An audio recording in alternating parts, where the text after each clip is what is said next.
Topic is life process in living organism part 1। Second chapter है। First chapter थोड़ा critical है, इसके वजह से थोड़ा लेट लेंगे हम लोग जब क्लास चालू होंगे तब, ठीक है। तो इस चैप्टर के अंदर मेनली हम लोग को पढ़ना क्या क्या है वो पहले बता देता हूँ। मतलब आज मैं ये जो पहला लेक्चर है इंट्रोडक्शन के ऊपर लूँगा, ठीक है। इंट्रोडक्शन के अंदर पहले हम लोग को पढ़ना है कि हम लोग जो न्यूट्रिएंट्स वगैरह लेते हैं, न्यूट्रिएंट्स वगैरह, ये न्यूट्रिएंट्स हम लोग कहाँ कहाँ पर से लेते हैं, कौन कौन से टाइप में ले लेते हैं। जैसे कि हम लोगों ने पढ़ा है प्रोटीन होते हैं, फैट्स होते हैं, और जो लिपिड्स वगैरह या फिर कार्बोहाइड्रेट्स वगैरह होते हैं मेन न्यूट्रिएंट्स लेते हैं जिससे हम लोग एनर्जी प्रोडक्शन करते हैं। तो इस चैप्टर के अंदर फर्स्ट ऑफ ऑल हम लोग को पढ़ना है कि एनर्जी प्रोडक्शन कैसे होता है with the help of respiration and other living organisms की जो भी प्रोसेस होते हैं उनके बारे में। और होने के बाद सेल डिवीजन, मतलब जो सेल्स होते हैं वो डिवाइड कैसे होते हैं वो बारे में पढ़ना है, ठीक है। तो आज हम लोग इंट्रोडक्शन पढ़ेंगे, थोड़ा सा इंट्रोडक्शन दूंगा, रेस्पिरेशन के बारे में भी थोड़ा सा इंट्रोडक्शन दूंगा और ये लेक्चर ख़त्म करेंगे, ठीक है। तो स्टार्टिंग करते हैं। स्टार्टिंग अगर हम लोगों ने देखा तो फर्स्ट ऑफ ऑल हम लोग को पढ़ना है what is life process, okay. Life processes क्या होती है? अभी लाइफ प्रोसेसेस मतलब क्या, जो लिविंग ऑर्गेनिजम्स होते हैं। अभी लिविंग ऑर्गेनिजम्स किसको बोलेंगे हम लोग? जो सर्वाइव करते हैं, जो क्या करते हैं, सर्वाइव करते हैं नेचर के अंदर। अभी सर्वाइव कैसे करेंगे? With the help of some life processes. अभी लाइफ प्रोसेस कौन कौन से हो सकते हैं? जैसे कि हम लोग को पता है रेस्पिरेशन, अगर रेस्पिरेशन किया नहीं तो हम लोग मर सकते हैं। सेकेंड वन होता है डाइजेशन, और उसे सर्कुलेशन, और क्या हो सकता है, एक्सक्रीशन। और इसके बारे में तुम लोग को बेसिक नॉलेज तो है। अभी ये जो लाइफ प्रोसेस होते हैं एक साथ वर्किंग करते हैं, कंटिन्यूस वर्किंग करते जाते हैं, और कंटिन्यूस वर्किंग के बाद जो लिविंग ऑर्गेनिज्म होता है वो एनवायरनमेंट के अंदर सर्वाइव कर पाता है। बट ये जो लाइफ प्रोसेस होती है उनका क्या होना चाहिए? कोऑर्डिनेशन अच्छे से होना चाहिए। तो मेन क्या होना चाहिए उनका? कोऑर्डिनेशन।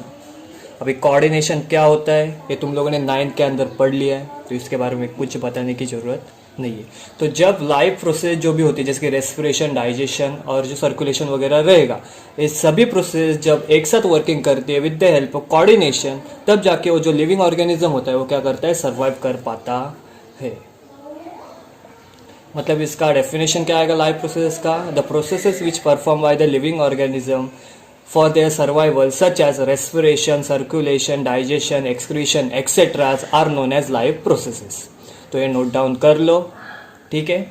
नेक्स्ट, अभी सिर्फ कोऑर्डिनेशन मतलब होना क्या चाहिए वहां पे हम लोग को वो पढ़ना है। तो कोऑर्डिनेशन के अंदर होता क्या है? मेनली अगर हम लोग देखेंगे तो एनर्जी हम लोग को चाहिए, energy essential for living organisms, okay. तो जो एनर्जी होती है, एनर्जी प्रोडक्शन होता है हमारे बॉडी के अंदर इन अ सेल, ओके। तो मेनली रेस्पिरेशन जो होता है, रेस्पिरेशन के थ्रू हम लोग एनर्जी प्रोडक्शन करते हैं। बट एक रेस्पिरेशन का टाइप आता है सेलुलर रेस्पिरेशन।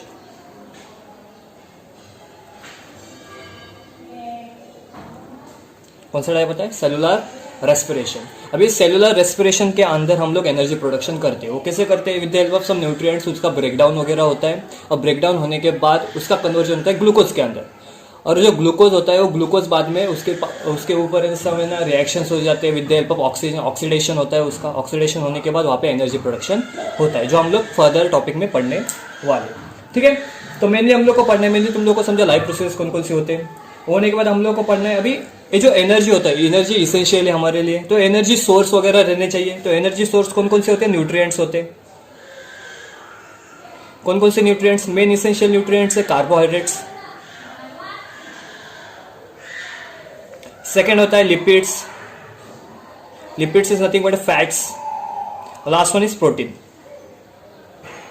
ये इसेंशियल न्यूट्रिएंट्स है। इसके अलावा भी बहुत सारे न्यूट्रिएंट्स होते हैं जो हम लोग के लिए इसेंशियल है, बट ये मेनली इसेंशियल होते हैं। तो ये मेन हमारे बॉडी के लिए एनर्जी प्रोडक्शन के लिए हम लोग इसका यूज करते हैं, ठीक है। और होने के बाद अभी जो एनर्जी होता है वो एनर्जी कहीं पे तो स्टोर होना चाहिए, कहीं पे तो बनना चाहिए। तो हमारे सेल के अंदर बनता है। अभी सेल के कौन से पार्ट के यहाँ पे बनता है? तो माइटोकॉन्ड्रिया। और माइटोकॉन्ड्रिया से तुम लोगों को पता है क्या होता है माइटोकॉन्ड्रिया? मतलब उसको हम लोग powerhouse of the cell बोलते हैं। पावर हाउस मतलब क्या, वहां पे एनर्जी ज्यादा होती है, मतलब मेनली ना सिंपल है ना कि एनर्जी वहां पे प्रोड्यूस होती है, वहां पे वो स्टोर होगी, और जहाँ पे स्टोर होगी मतलब वही एनर्जी का पावर हाउस रहेगा। तो एनर्जी स्टोर होती है माइटोकॉन्ड्रिया के अंदर, प्रोड्यूस भी माइटोकॉन्ड्रिया के अंदर होती है, और इसकी वजह से माइटोकॉन्ड्रिया को powerhouse of the cell बोला जाता है। ठीक है। ये होने के बाद हम लोग रेस्पिरेशन के अंदर पढ़ेंगे कि जो एनर्जी होता है वो कैसे बनता है, माइटोकॉन्ड्रिया के अंदर कैसे बनता है, वो वगैरह पढ़ने वाले हैं हम लोग। ठीक है। उससे पहले हम लोग पढ़ते हैं कि जो ह्यूमंस है वो कहाँ पर से एनर्जी गेन करते हैं, जो न्यूट्रिएंट्स वगैरह वो कहाँ पर से गेन करते हैं। तो ह्यूमंस ओके, तो ह्यूमंस कहाँ पर से फूड स्टफ्स लेते हैं, तो फूड स्टफ लेते हैं वो वेजिटेबल्स एंड फ्रूट्स से। इट मीन्स वो किसके ऊपर डिपेंड रहते हैं, प्लांट्स के ऊपर। ओके। अब ये जो प्लांट्स होते हैं ऑटोट्रॉफ्स होते हैं, हम लोग को पता है ऑटोट्रॉफ्स मतलब क्या, जो खुद का खाना खुद बनाते हैं। तो वो क्या करते हैं, खुद का खाना भी बनाते हैं, but excess amount of food जो उनके लिए बचता है, जिसका यूज कुछ भी नहीं होता, वो कहाँ पे स्टोर करते हैं, वो फ्रूट्स के अंदर स्टोर करते हैं, उनके रूट्स के अंदर स्टोर करते हैं, some part of the plants के अंदर स्टोर करते हैं, और वही जो पार्ट होता है वो हम लोग कंज्यूम करते हैं, और कंज्यूम करने के बाद वही ह्यूमंस क्या बनाता है, उससे ग्लूकोज बनाता है, और ग्लूकोज के बाद उसका एनर्जी प्रोडक्शन होना चालू हो जाता है। तो फर्स्ट ऑफ ऑल हम लोग को एक एनर्जी न्यूट्रिएंट्स पढ़ना है जिसका नाम है कार्बोहाइड्रेट।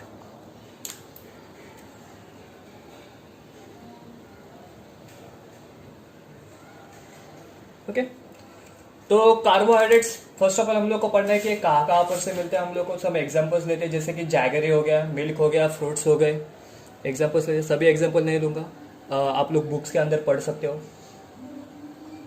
जैगरी मतलब गुड़, और एक बाद मिल्क के अंदर भी हम लोग को कार्बोहाइड्रेट मिलते हैं, सम शुगर्स के अंदर भी कार्बोहाइड्रेट्स मिलते हैं, एक्सेट्रा।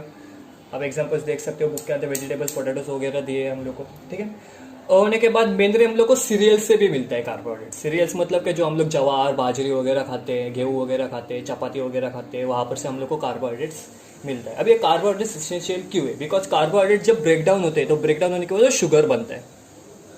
क्या बनता है वो, शुगर। शुगर कौन सा, तो ग्लूकोज।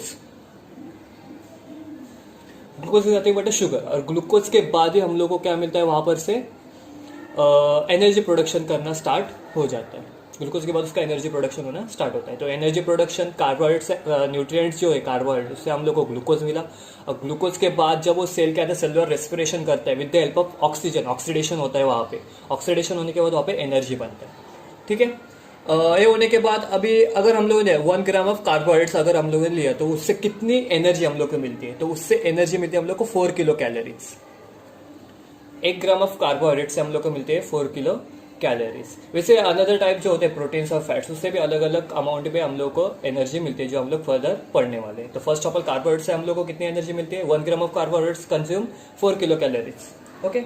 होने के बाद एक क्वेश्चन आता है कि तुम लोगों ने देखा होगा कि जो प्लेयर्स वगैरह होते हैं या फिर एथलीट्स वगैरह होते हैं, वो है ना ज़्यादा बनाना वगैरह कंज्यूम करते हैं, या फिर है ना उनको बनाना वगैरह खाना अच्छा लगता है। क्यों, बिकॉज बनाना के अंदर भी कार्बोहाइड्रेट ज़्यादा होता है, और कार्बोहाइड्रेट्स की वजह से एक एनर्जी मिलती है जिससे वो खुद का काम वगैरह कर सकते हैं, स्पोर्ट वगैरह कर सकते हैं। तो एक था।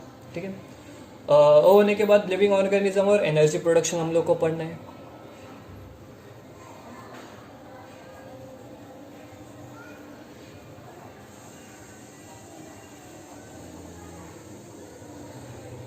जैसे कि हम लोगों ने बताया कि जो एनर्जी प्रोडक्शन होता है, सिंपली अगर मैंने तुम लोग को बताया कि ऑक्सीजन हम लोग कहाँ पर से लेते, क्योंकि ऑक्सीजन इसेंशियल है एनर्जी प्रोडक्शन के लिए, तो ऑक्सीजन हम लोग रेस्पिरेशन से लेते हैं। ये होने के बाद ब्लड के अंदर जो ऑक्सीजन लिया है या फिर न्यूट्रिएंट्स वगैरह होते हैं वो सर्कुलेट होता है, मतलब सर्कुलेशन और रेस्पिरेटरी सिस्टम दोनों एक साथ कोऑर्डिनेट कर रहे हैं एनर्जी प्रोडक्शन के लिए, और हर एक सेल के अंदर जाने के बाद वो क्या बनता है, एनर्जी प्रोडक्शन करता है। तो जब हम लोग देखेंगे तो मेनली है ना इसके अंदर होता है, रेस्पिरेशन के थ्रू क्या होता है, एनर्जी प्रोडक्शन बनता है। तो फर्स्ट ऑफ ऑल हम लोग को है ना रेस्पिरेशन के टाइप्स पढ़ने, रेस्पिरेशन के टाइप्स के डिफरेंशिएट पढ़ने, और यहाँ पे हम लोग आज का टॉपिक खत्म करेंगे। तो रेस्पिरेशन के 2 टाइप्स होते हैं, एक होता है एरोबिक रेस्पिरेशन, और सेकंड होता है अनएरोबिक रेस्पिरेशन। ओके। अब इसके थोड़े थोड़े टॉपिक हम लोग मेनली पढ़ेंगे, अगर कुछ डाउट्स होंगे उसके अंदर तो तुम लोग ग्रुप के ऊपर पूछ लेना। तो जो एरोबिक रेस्पिरेशन होता है, एरोबिक रेस्पिरेशन के अंदर है ना ऑक्सीजन प्रेजेंट होता है। mainly the presence of oxygen, the respiration occurs in presence of oxygen is known as aerobic respiration. ये इसका definition. इसका उल्टा क्या होगा anaerobic respiration के अंदर? The respiration occurs in absence of oxygen is known as anaerobic respiration. मतलब यहाँ पे क्या रहेगा, ऑक्सीजन एब्सेंट रहेगा. तो पहला डिफरेंशिएट तुम लोगों को समझा. सेकेंड डिफरेंशिएट, जो एरोबिक रेस्पिरेशन होती है वहां पे high amount of energy create होती है. वहां पे क्या बनती है, high amount of energy create होती है. और एनारोबिक रेस्पिरेशन के अंदर लो अमाउंट ऑफ एनर्जी क्रिएट होगी. सेकेंड समझा? ओके. थर्ड आते हैं हम लोग. एरोबिक रेस्पिरेशन के अंदर 3 टाइप के स्टेप्स होते हैं, 3 स्टेप्स. मतलब जो एरोबिक रेस्पिरेशन है वो 3 स्टेप में कंप्लीट होता है. उसमें फर्स्ट है ग्लाइकोलिसिस, सेकेंड है क्रेब्स साइकिल, जिसके और बहुत सारे नाम है जो हम लोग आगे पढ़ेंगे. और थर्ड है इलेक्ट्रॉन ट्रांसफर चेन रिएक्शन. ये मैंने शॉर्ट में लिखा है तो आप फुल में लिख लेना. अनएरोबिक रेस्पिरेशन 2 स्टेप्स में होता है. First step same glycolysis, but जो सेकेंड स्टेप होता है फर्मेंटेशन होता है. अभी एरोबिक रेस्पिरेशन के अंदर ऑक्सीजन प्रेजेंस होता है, इसके वजह से यहाँ पे फुल ऑक्सीडेशन होता है. मतलब जो ग्लूकोज मॉलिक्यूल रहेगा उसका ओवरऑल ऑक्सीडेशन होगा और ओवरऑल एनर्जी हम लोग को वहां पर से मिलेगी. बट एनारोबिक रेस्पिरेशन के अंदर ऑक्सीजन एब्सेंस रहता है, तो इसकी वजह से वहां पे हाफ ऑक्सीडेशन होता है.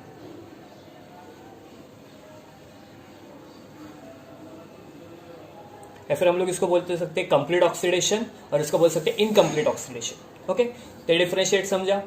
होने के बाद अभी यहाँ पे है ना एनर्जी मिलती है हम लोगों को. तो एनर्जी एक फॉर्म में मिलती है. इसका फॉर्म का नाम है एटीपी.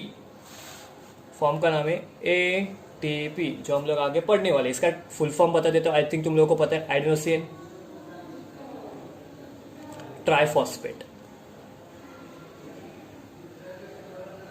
ओके, तो एटीपी का फुल फॉर्म है ये वाला, इसको भी नोट डाउन कर लेना. तो एटीपी के फॉर्म में हम लोग को एनर्जी मिलता है. एरोबिक रेस्पिरेशन के अंदर हम लोग को मिलते हैं 38 एटीपीज, और वही अनएरोबिक रेस्पिरेशन के अंदर 2 एटीपी मिलते हैं.